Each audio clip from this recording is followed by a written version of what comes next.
Capítulo 4. Concepto de disociación.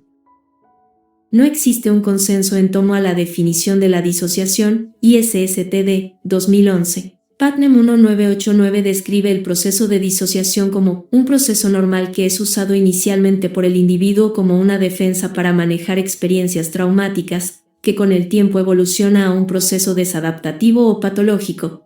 Diversos autores, Cardeña, 1994, Jones et al., 2005, han usado el término para referirse a fallos en la integración de la información y las atribuciones sobre uno mismo, que deberían estar integradas, y alteraciones de la conciencia caracterizadas por un sentimiento de desapego y desconexión del yo y del entorno.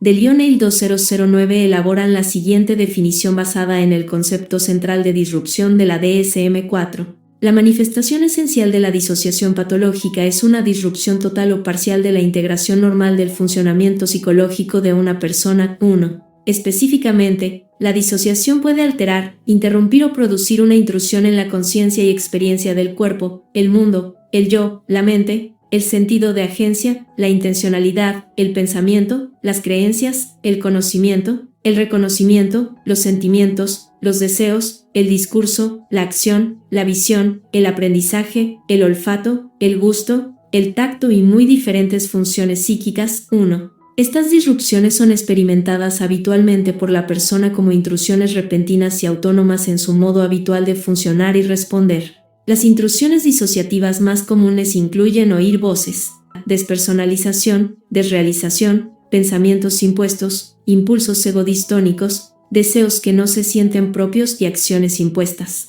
Autores como Joel 2005 afirman que los procesos disociativos tienen manifestaciones tanto patológicas como no patológicas, y del 2009 afirma que las reacciones disociativas espontáneas, ligadas a la supervivencia, son parte de una respuesta de la especie, fruto de la selección natural evolutiva, y que son respuestas biológicas que se activan ante el peligro y desaparecen en cuanto éste desaparece. Aparte de estas definiciones propuestas por autores del campo de los trastornos disociativos, el término disociación ha sido empleado con mucha frecuencia en las teorías psicológicas, pero con significados muchas veces bastante diferentes. Estas son algunas de las dificultades relacionadas con la definición del término disociación. González, 2010. La palabra disociación se emplea en la literatura para designar conceptos diferentes que incluyen síntomas, mecanismos psíquicos o trastornos mentales. B. Existen términos como el de conversión que se mantienen en el DSM-4, como una herencia de la tradición psicoanalítica, pero no encajan en una clasificación ateórica que trata de estar al margen de cualquier corriente teórica.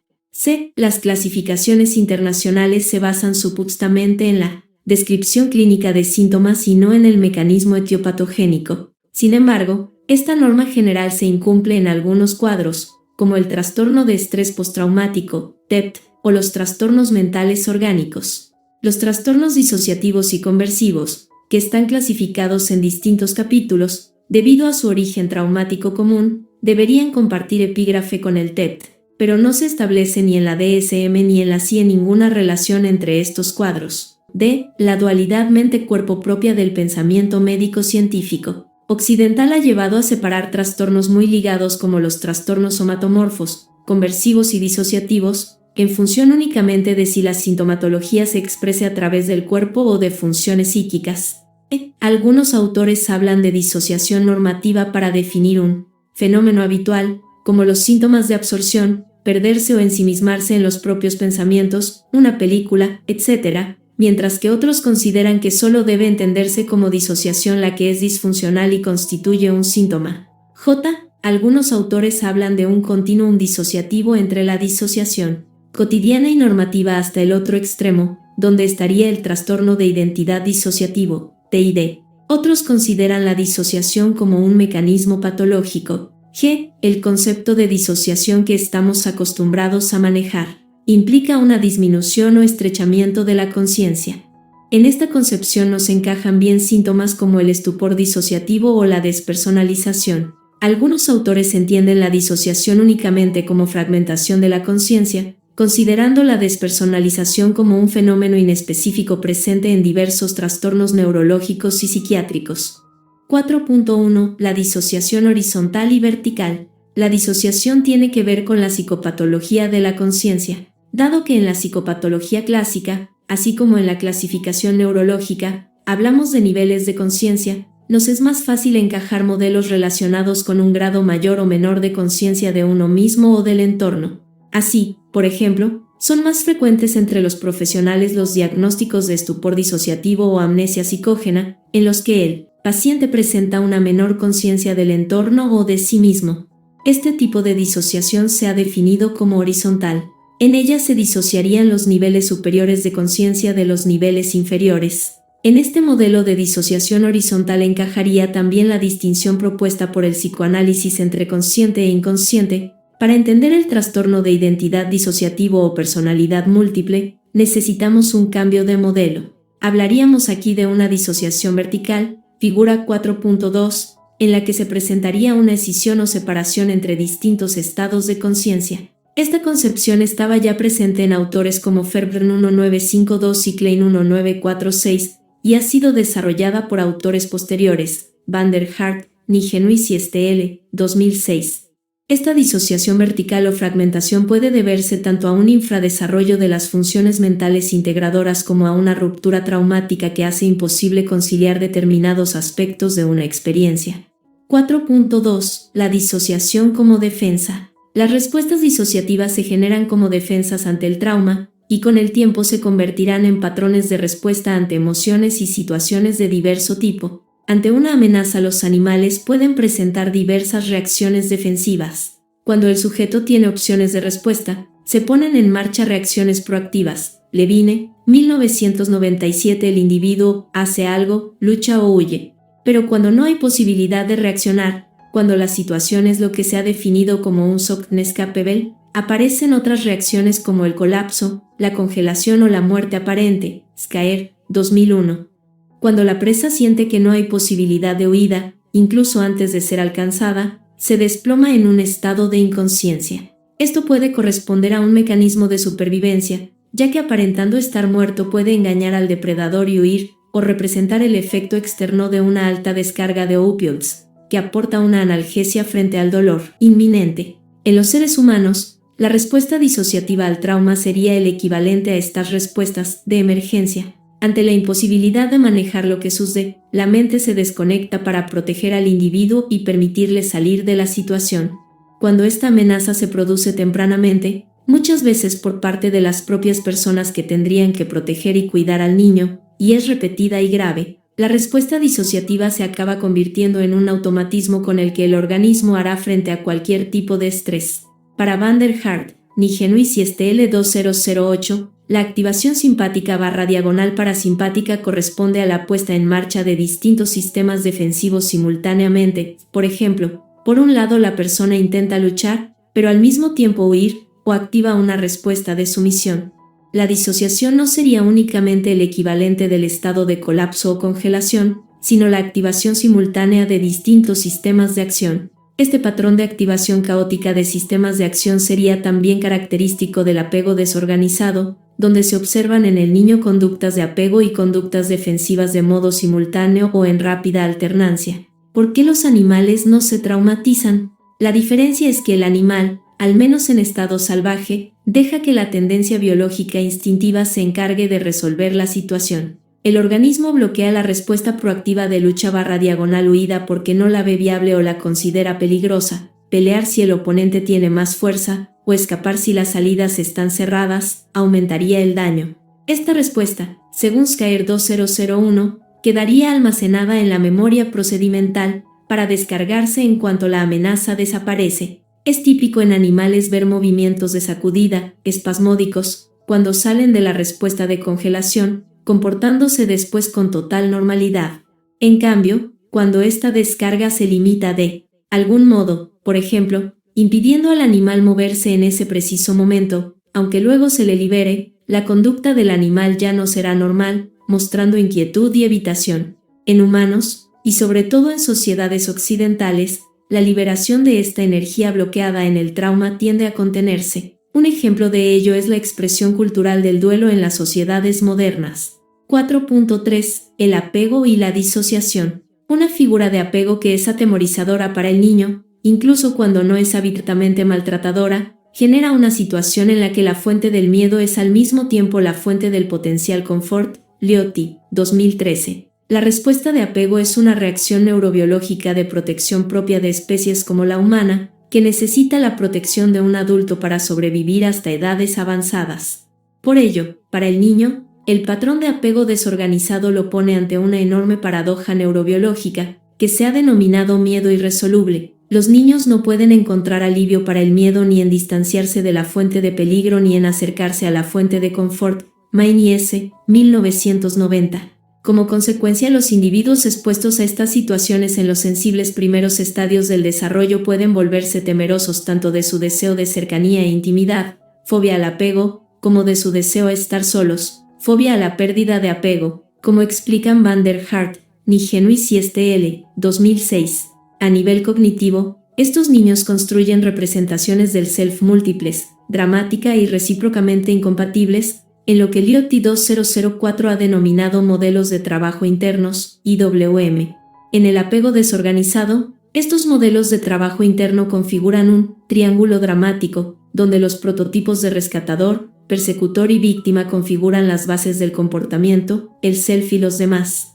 Estos subsistemas están compartimentalizados, no hay síntesis entre estas representaciones mentales del yo y los otros. Esta compartimentalización es uno de los elementos nucleares de la disociación, Holmes, 2005. El otro es la desconexión o despersonalización. Según Liotti, los estilos de apego desorganizado en la infancia dan lugar a conductas controladoras rígidas cuando el niño va creciendo. Estas conductas pueden ser de agresividad hacia el cuidador, estrategia controladora rígida, o de inversión del rol cuidador, Lyons-Ruth y Jacobitz, 2008, siendo el niño el que cuida del adulto, estrategia controladora cuidadora. Cuando ocurre un trauma, una amenaza de separación o diversas experiencias dolorosas, activan de forma intensa y persistente el sistema de apego, las estrategias controladoras colapsan. S. Main, Abrams y Rifkin, 2003, y se reactivan los modelos de trabajo interno propios del apego desorganizado, dando lugar a los procesos disociativos. 4.4 de múltiples personalidades a alternancia en la identidad. Como comentábamos al hablar del desarrollo histórico del trastorno de identidad disociativo, el término personalidad múltiple fue cambiado en el DSM-31980 por el de trastorno de identidad disociativo, tratando de reflejar que este cuadro clínico no es un trastorno de personalidad, ni se trata de que exista más de una personalidad, sino que más bien el problema está en la falta de desarrollo de una identidad integrada. Estaríamos ante una única personalidad que está fragmentada. La dificultad para el desarrollo de una identidad que abarque los múltiples aspectos de la personalidad está también en la base de muchos otros trastornos, en particular los trastornos de personalidad. Entre estos, algunos cuadros, como las personalidades obsesivas o narcisistas, corresponden a estructuras caracteriales rígidas con las que el individuo está fuertemente identificado. En el caso del trastorno de identidad disociativo, como también ocurre en el trastorno límite, hay por el contrario dificultades para desarrollar una identidad firme, siendo característica la fluctuación y los cambios entre distintos estados mentales en este trastorno. Ambos cuadros clínicos estarían caracterizados por una disociación estructural de la personalidad, Mosquera, González y Van der Hart, 2011, que en el caso del trastorno de identidad disociativo se hace mucho más acusada, llegando a presentarse amnesia entre unos estados mentales y otros, y una mayor estructuración y autonomía de dichos estados. La idea de identidades alternantes ha sido manejada por diversos autores, que han aportado distintas definiciones. Putnam 1989 las describe como estados de conciencia altamente discretos organizados alrededor de un afecto prevalente, un sentido del self, incluyendo la imagen corporal, con un repertorio limitado de conductas y un conjunto de memorias dependientes de estado. KLUFT 1988 las define como estados del self desagregados, y para él serían patrones relativamente estables y persistentes de movilización selectiva de contenidos y funciones mentales, uno sensible a estímulos intrapsíquicos, interpersonales y ambientales. Se asocian a un patrón de activación neuropsicológica y tienen contenidos psicodinámicos cruciales.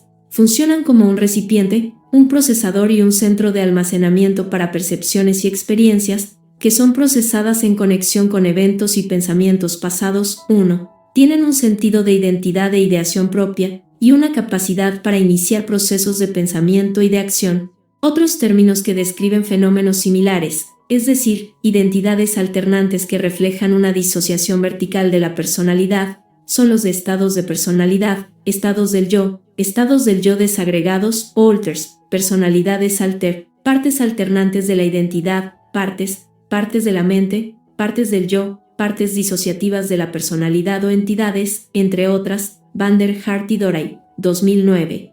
4.5. La teoría de la disociación estructural, la traumatización, para Van der Hart, Nijenois y Steele, 2003, 2008, implica en esencia un cierto grado de división o disociación de los sistemas psicobiológicos o sistemas de acción que constituyen la personalidad del sujeto. La personalidad normal se consideraría la organización dinámica de esos sistemas. Allport, 1981, Janet, 1907. Los sistemas de acción son básicamente de dos tipos, unos orientados a la supervivencia, vinculación, cuidado hijos, alimentación, etc., y otros a la defensa frente a la amenaza, lucha, huida, sumisión. En la disociación se produce una escisión entre ambos sistemas. Una o más de las partes disociadas de la personalidad del sujeto evitan los recuerdos traumáticos y desempeñan las funciones de la vida diaria, mientras que una o más partes de ellas siguen fijadas a las experiencias traumáticas y a las acciones defensivas. Esta alternancia y coexistencia entre la reexperimentación del trauma y la evitación del mismo serían para estos autores características del trastorno de estrés postraumático. La parte de la personalidad fijada a la defensa y la reexperimentación del trauma se denomina parte de la personalidad emocional, P. Esta parte contiene recuerdos traumáticos que son diferentes de la memoria autobiográfica, en cuanto a que se trata de experiencias primariamente somatosensoriales, emocionalmente intensas, alucinatorias, fragmentarias e involuntarias. Bruin, 2003, Van der Kolk y Van der Hart, 1991. Por el contrario, otra parte de la personalidad debe seguir con la vida cotidiana, y para ello evita los contenidos traumáticos. Esta parte es denominada por estos autores parte de la personalidad aparentemente normal, PAN. Los síntomas disociativos negativos del TEP y del TEP complejo, este último secundario a traumas tempranos, repetidos o prolongados, se relacionan generalmente con la PAN y estos constituyen pérdidas de funciones o fenómenos.